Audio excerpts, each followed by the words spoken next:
Everyone, स्वागत है आप सभी को इस यूट्यूब चैनल में।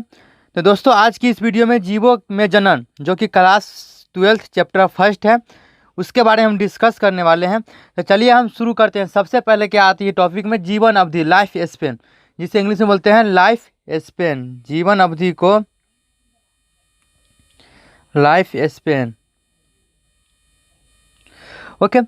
तो बोलते हैं जीवन अवधि क्या होती है। जीवों के जन्म से लेकर उसकी प्रकृति मृत्यु जो होती है, उसी को हम लोग क्या कहते हैं, जीवन अवधि कहते हैं। यह जीवन अवधि जो होती है 1 दिन या उससे अधिक 1000 वर्ष तक हो सकती है। किसी भी जीव का जो होता है, किसी भी जीव का जो जीवन अवधि होता है उसके आकार पर निर्भर नहीं करता है, उसके आकार पर निर्भर नहीं करता है। जैसे कौवा और तोता को देखा जाए तो दोनों का साइज काफ़ी हद तक क्या है, समान है, लेकिन क्या होता है, दोनों को जो लाइफ स्पेन, जो जीवन अवधि है, वो काफ़ी विभिन्नता है, ओके।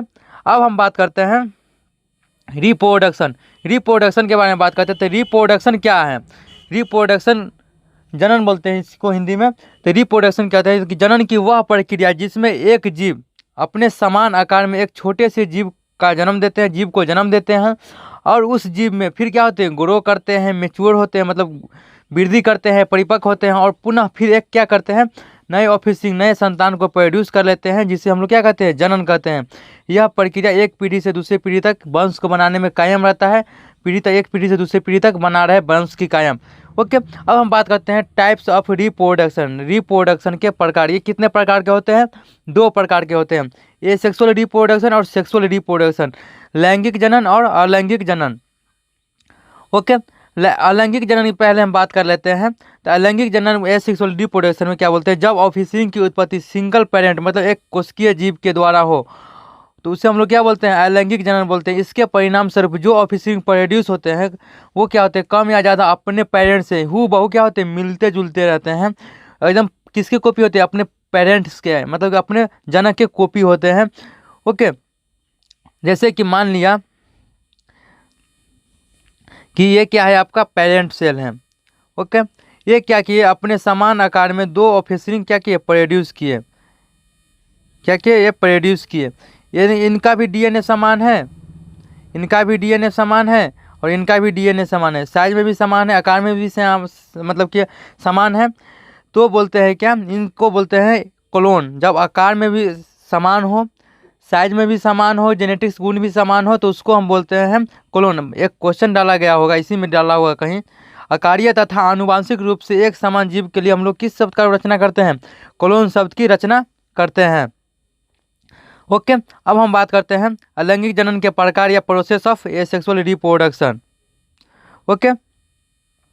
तो प्रोसेस ऑफ एसेक्सुअल रिप्रोडक्शन, अलैंगिक जनन की विधियाँ, ओके। तो एक फर्स्ट इसका 5 प्रकार के होते हैं। बाइनरी फिजन, ओके, वर्डिंग होता है, binary fission, wording, sporulation, fragmentation, regeneration,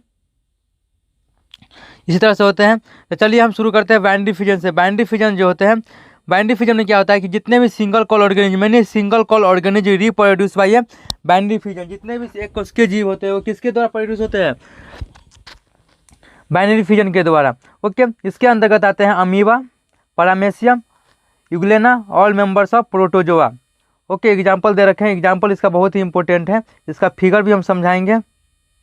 ये आपका एग्जाम्पल हो गया। ये जो फिगर आप देख रहे हैं, ये फिगर है आपका अमीबा का। अमीबा में क्या हुआ कि देखो, ये जो है आपका अमीबा का फिगर है फर्स्ट राउंड में, ये जो है आपका सेल वाल है, ये डीएनए है। फिर क्या हुआ कि अमीबा में क्या हुआ, सिकुड़न स्टार्ट हुआ, जिससे क्या जो डीएनए है वो क्या हुआ, धीरे धीरे फैलने से चला गया। फैलते फैलते क्या हुआ कि ये थोड़ा और लचीला हुआ। फिर एक ऐसा स्टेज आता है कि ओवर कॉन्ट्रैक्शन की वजह फैलता है, जिससे क्या ये जो डीएनए है आपका वो दोनों 2 भाग में डिफॉल्ट मतलब टूट जाता है, 2 अलग अलग प्रकार में चला जाता है। फिर ये क्या करते हैं, एक ऐसा स्टेज आता है कि 2 ये ऑफिसिंग प्रोड्यूस कर लेते हैं अपने समान आकार में। तो जो समान आकार में होते हैं तो इसे हम क्लोन कहते हैं, और 2 ऑफिसिंग ये प्रोड्यूस कर लिए तो इसे हम बोलते हैं बाइनरी फिजन, ओके। जो कि एग्जाम्पल दे रखे हैं amoeba, euglena, all members of, जितने भी मेंबर्स होते हैं प्रोटोजोआ के, उन सभी में बाइनरी फिजन होते हैं। अब हम बात करते हैं स्पिरुलेशन, बीजाणु जनन, ओके। स्पिरुलेशन मतलब बीजाणु जनन होता है, मतलब स्पिरुलेशन रिप्रोडक्शन होगा, रिप्रोडक्शन नहीं डाला हुआ है। तो स्पिरुलेशन मतलब बीजाणु होता है। जब जीव भी क्या करते हैं, बीजाणु उत्पन्न करते हैं, जीव क्या करते हैं, बीजाणु उत्पन्न करते हैं।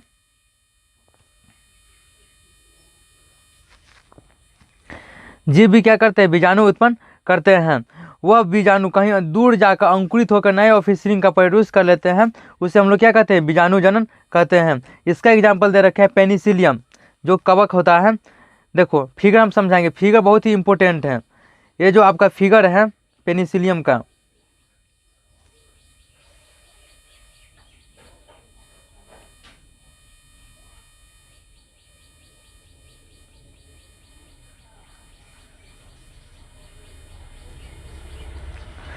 आपका फिगर क्या चीज़ का है, पेनिसिलियम का है। देखो ये फिर पेनिसिलियम का फिगर है। ये जो ये क्या है, बीजाणु है। ये बीजाणु कहीं दूर जाके अंकुरित होकर नए ऑफस्प्रिंग का प्रोड्यूस कर लेते हैं, इसी को हम बोलते हैं बीजाणु जनन। जो जीवों में होते हैं, जीवों के द्वारा कहीं दूर जाकर दूसरे मीडियम में प्रोड्यूस कर लेते हैं बीजाणु, उसे हम बोलते हैं। ये किस में देखने के लिए मिलता है, पेनिसिलियम में देखने के लिए मिलता है। ओके, अब हम बात करते हैं बर्डिंग। तो बर्डिंग में क्या होता है कि बर्डिंग जो होता है, जनक के शरीर में मुकुल निकलते हैं।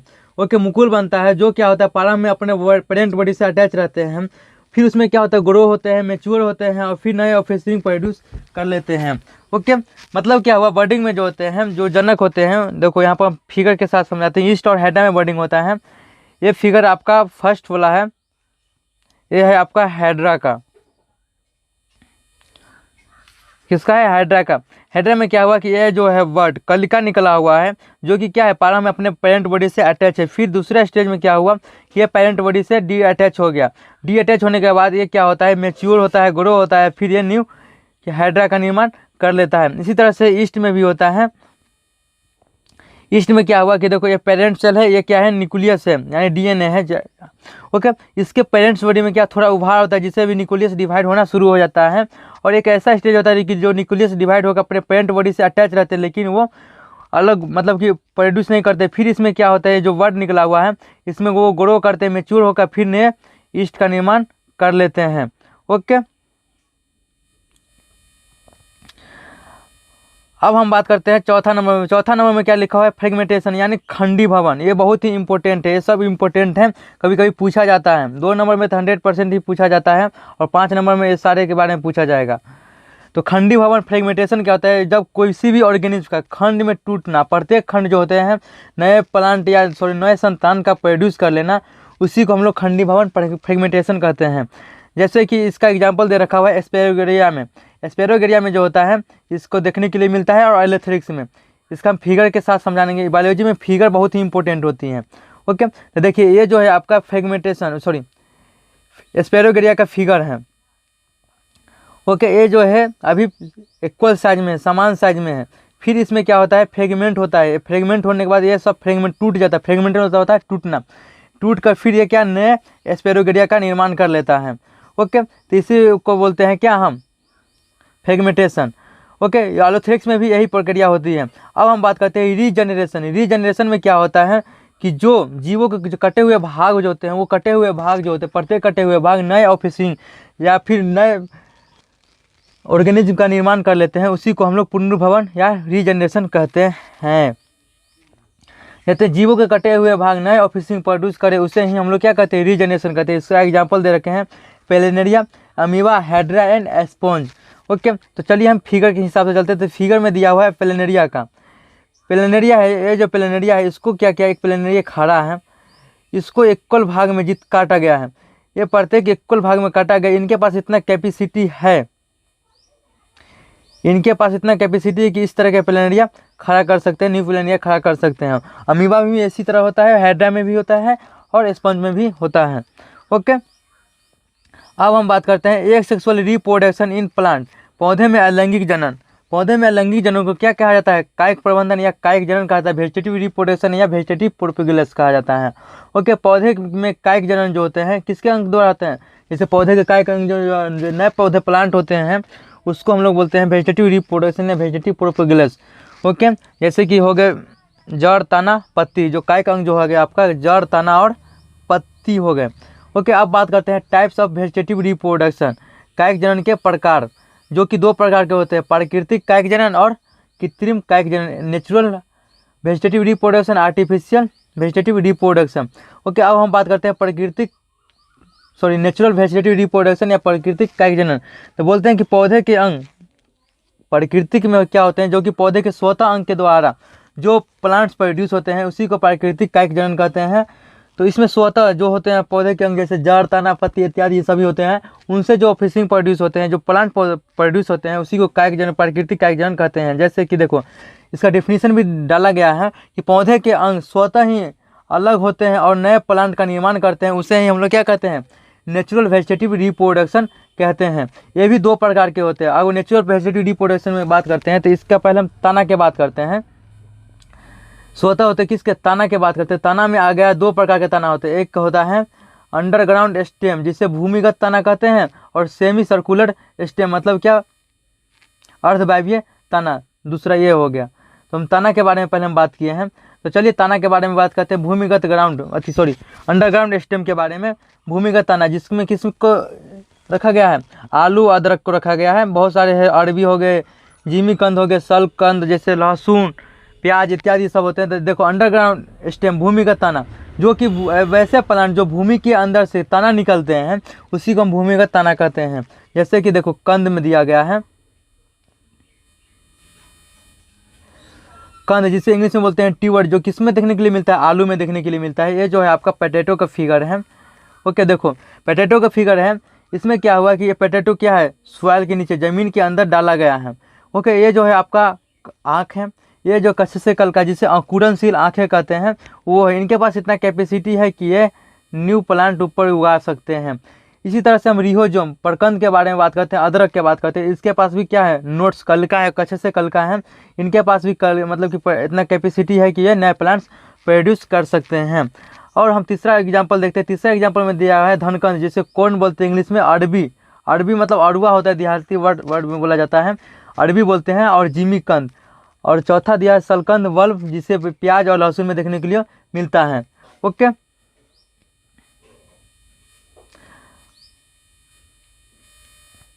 अब हम बात करते हैं अर्धवायवीय तना के बारे में। अर्धवायवीय तना क्या होता है वो देखिए। अर्धवायवीय तना के लिए रनर जो मतलब कि दौड़ के ये यहाँ से मतलब ग्रोथ करते, यहाँ से चल के वहाँ तक जाकर प्रोड्यूस कर लेते हैं, उसी को रनर बोलते हैं, अवायवीय तना बोलते हैं। इसको एग्जाम्पल के थ्रू हम समझने की कोशिश करेंगे आपको। तो बोलते हैं इसमें क्या कि जब पौधे का जो आधा सतह होगा, कहाँ होगा, आधा सतह, ये जब सॉइल है, आधा सतह ऊपर होगा और आधा सतह क्या होगा, नीचे होगा। ओके, तो उसी को हम बोलते हैं अर्धवायवीय तना। जैसे कि किसमें मिलता है देखने के लिए, ऊपरी भूस्तरीय जैसे रनर। एग्जाम्पल दे रखे हैं दूब घास जानते हैं, दूभी, जिसको में देखिए आप लोग क्या करते हैं, उसमें जो जड़ होते हैं वो जड़ क्या होता है आपका सॉइल मतलब ज़मीन के अंदर होता है, उसका तना जो होता है ऊपर होता है। फिर वो क्या करते हैं, आगे बढ़ के रन करके फिर नए जो रूट्स होते हैं वो सॉइल के अंदर जाते हैं, और फिर जो तना स्टेम जो होते हैं वो ऊपर निकलते हैं। ओके, तो ये दूब घास में देखने के लिए मिलता है। स्टोलेन जैसे कि भूस्तरीय स्ट्रॉबेरी में देखने के लिए मिलता है, स्ट्रॉबेरी प्लांट के में देखने के लिए मिलता है। ओके, और जलमुखी पिस्टिया इत्यादि सभी में ये देखने के लिए मिलता है। तो हम पहले स्ट्रॉबेरी की बात करते हैं। तो स्ट्रॉबेरी में क्या होता है कि देखो, ये स्ट्रॉबेरी का प्लांट है, इसका जो स्टेम है फिर सॉइल के अंदर गया, ज़मीन के अंदर गया, फिर ये क्या नया स्ट्रॉबेरी प्लांट का निर्माण कर लिया। और तीसरा भूस्तरीय ऑफसेट जलमुखी पिस्टिया में भी होते हैं, जो जल के सतह पर पाए जाते हैं पौधा, उनके में भी ये देखने के लिए मिलता है। जिसका एग्जाम्पल भी दिखा देते हैं। ऑफसेट का ये प्लांट है, देखिए ये जो है वाटर है, पानी है, पानी के अंदर क्या है, प्लांट्स हैं। फिर ये प्लांट्स क्या हुआ कि ग्रो किया, ग्रो करने के बाद ये फिर क्या कहाँ गया, वाटर के अंदर गया, फिर ये नया प्लांट्स का प्रोड्यूस कर लिए। तो ये आपको होगा ऊपरी स्तरीय भूस्तरीय ऑफसेट जो है वो स्टेम के द्वारा नया प्लांट्स का निर्माण कर लेते हैं, और ये जलमुखी पिस्टिया में देखने के लिए मिलता है। एग्जाम्पल इसका वेस्ट होता है, आप लोग ये एग्जाम्पल रख लीजिएगा याद। जैसे कि अर्धवायवीय तना जो होते हैं, सेमी सर्कुलर स्टेम जो होते हैं, उसके कौन से एग्जाम्पल है, तो रनर हो गए, दूब घास। ओके, भूस्तरीय स्टोलेन स्ट्रॉबेरी प्लांट में देखने के लिए मिलता है। और बात करते हैं भूस्तरीय का ऑफसेट जैसे जलमुखी पिस्टिया में देखने के लिए मिलता है। ओके, अब हम बात करते हैं रूट्स के बारे में, जड़ के बारे में बात करते हैं, जो कि अभी नेचुरल वेजिटेटिव रिप्रोडक्शन में ही देख रहे हैं, जैसे स्टेम, रूट्स और लीफ तीनों होते हैं ना, जड़, तना, पत्ती। तो अभी हमने तना के बारे में बात कर ली। तना जो होते हैं 2 प्रकार के होते हैं, अंडरग्राउंड स्टेम भूमिगत तना और सर्कुलर सेमी सर्कुलर स्टेम जैसे कि अवायवीय तना। अब हम बात करते हैं जड़ के बारे में। तो जड़ के बारे में बात करते हैं, जैसे कि हम लोग ऊपर देख लिए हैं ना, जैसे कि अंडरग्राउंड भूमिगत तना और अवायवीय तना के बारे में देख लिए। अब हम बात करते हैं जड़ के बारे में। तो जड़ में होते हैं जैसे कि सतावर के जड़ हो गए, हंडेलिया के जड़ हो गए, शकरकंद के जड़ हो गए। शकरकंद में भी क्या होता है, जड़ के द्वारा ही उसमें प्रजनन ऑफिसिंग प्रोड्यूस होते हैं। तो इन तीनों के बारे में बात करते हैं। तो देखो ये जो है आपका रूट्स है, क्या है आपका, ये रूट्स है। रूट से क्या निकला, प्लांट से निकला। ये प्लांट्स भी क्या हो गया, ये रूट जो है जल के अंदर ही अंदर फिर नए प्लांट्स का निर्माण कर लेते हैं। इसी तरह से हम बात करते हैं, इन सभी को देखने के लिए किसमें मिलता है, सतावर के प्लांट में देखने के लिए मिलेगा आपको, हेडेलिया के शकरकंद। शकरकंद में भी ये चीज़ देखने के लिए मिलता है कि कोई भी रूट्स जो है, जड़ जो है सॉइल पानी के अंदर रहते हैं और फिर वो पानी के अंदर ही दूसरे प्लांट का निर्माण कर लेते हैं। मतलब क्या है, इसमें ऊपर जो रनर होते हैं सॉइल के अंदर ऊपर से रनर करते हैं। तो दूब घास हो गया, ये वाटर के नीचे से ही रूट्स मतलब कि यहाँ से वहाँ चल के और नए प्लांट्स का निर्माण कर लेते हैं। इसमें किसके द्वारा होता है, जड़ के द्वारा होता है। और कौन कौन सी प्लांट में होता है, सतावर के प्लांट में होते हैं, हेडेलिया के, शकरकंद में भी होते हैं। अब हम बात करते हैं पत्ती, लीफ के बारे में बात करते हैं। तो लीफ जो होते हैं किस किस में देखने के लिए मिलता है, ब्रायोफिलियम में देखने के लिए मिलता है, जैसे कि अजूबा बोलते हैं। अजूबा के पौधे जो होते हैं, अजूबे के पौधे के जो पत्ती होते हैं उसमें कच्चे से कलिका पाए जाते हैं, कलिका पाए जाते हैं। जैसे कि हम बोले ना, कायक जनन पाए जाते हैं पत्ती में, जो कायक जनन पाए जाते हैं किसकी पत्ती में देखने के लिए जाते हैं, ब्रायोफिलियम। ब्रायोफिलियम के प्लांट के पौधे में देखने के, पत्ती में देखने के लिए मिलता है ये चीज़। ओके, देखो ये पत्ती है, क्या है, ये आपका पत्ती है। पत्ती के जो कायक अंग है ना, कायक अंग में इतना कैपेसिटी है कि ये नए प्लांट्स का निर्माण कर सकते हैं। ये किस चीज़ के प्लांट्स में देखने के लिए मिलता है, अजूबा के प्लांट्स के में देखने के लिए मिलता है। और ब्रायोफिलियम की पत्ती है ये, लिप्स ऑफ ब्रायोफिलियम। ओके, जिसे हिंदी में बोलते हैं अजूबा। अब हम बात करते हैं आर्टिफिशियल वेजिटेटिव रिप्रोडक्शन। हमने कायक जनन के बारे में पढ़े थे। कायक जनन जो होते हैं कितने प्रकार के, 2 प्रकार के होते हैं, नेचुरल वेजिटेटिव रिप्रोडक्शन कायक जनन और आर्टिफिशियल कृत्रिम वेजिटेटिव रिप्रोडक्शन। तो आज का ये दूसरा है क्या, आर्टिफिशियल वेजिटेटिव रिप्रोडक्शन, कायक कृत्रिम जनन। इसमें क्या होता है कि कलम के द्वारा, मतलब कि कृत्रिम ह्यूमन के द्वारा जो प्रोड्यूस कराते हैं प्लांट्स के द्वारा, जैसे कि गुलाब के प्लांट आ गए, इसी जिससे हम काट कर जो रोपण करते हैं उससे जो नए प्लांट्स निकालते हैं उसी को कृत्रिम आर्टिफिशियल वेजिटेटिव रिप्रोडक्शन करते हैं। चलिए इसका हम डिफिनेशन देख लेते हैं। कृत्रिम कायक जनन के बारे में बात करते हैं। कृत्रिम कायक जनन जो होते हैं पौधे में मानव के द्वारा कराया जाता है। ओके, ये भी 2 प्रकार के होते हैं, कलम के द्वारा और दाब लगाने के द्वारा। जैसे कलम के द्वारा, जैसे मान लें गुलाब, क्या हम बोले, गुलाब के प्लांट हैं, गुलाब का प्लांट को हम लोग क्या करते हैं, कहीं आधा से कट कर देते हैं। कट करने के बाद उसको हम कलम की तरह, मतलब कि हल्का नींव की तरह उसको हम बना लेते हैं। फिर क्या करते हैं, हम सॉइल में रोपण करते हैं। क्या बोले, हम सॉइल में रोपण करते हैं। तो ये क्या हुआ, आपका कलम के द्वारा हो गया। ओके, ये हो गया कलम के द्वारा। अब बात करते हैं दाब लगाना, प्रेस के द्वारा। तो जैसे कि देखो ये प्लांट है, ये प्लांट्स का जो है आपका, ये प्लांट से हो गया आपका, ये प्लांट जो है, प्लांट से कुछ शाखा है, ब्रांच जो निकला और फिर कहाँ चला गया आपका, सॉइल के अंदर चला गया। ये फिर क्या करते हैं, नया प्रोड्यूस कर देते हैं। तो ऊपर से आया, प्रेशर लगा के नीचे गया और फिर ऊपर प्रोड्यूस कर लिए, न्यू प्लांट्स बना लिए। तो इसे बोलते हैं दाब लगा के, दाब लगाना। ओके, तो ये अभी किस में होता है, मनुष्य के द्वारा ही कराया जाता है। ओके, किसी भी प्लांट्स का, जैसे कि इसको समझाते हैं फिर से, कोई भी प्लांट ले लिए, ओके, और उस प्लांट का जो ब्रांच है उसको हम फिर सॉइल में ले लिए और फिर इसमें क्या होता है, नए ऑफिसिंग प्रोड्यूस होते हैं।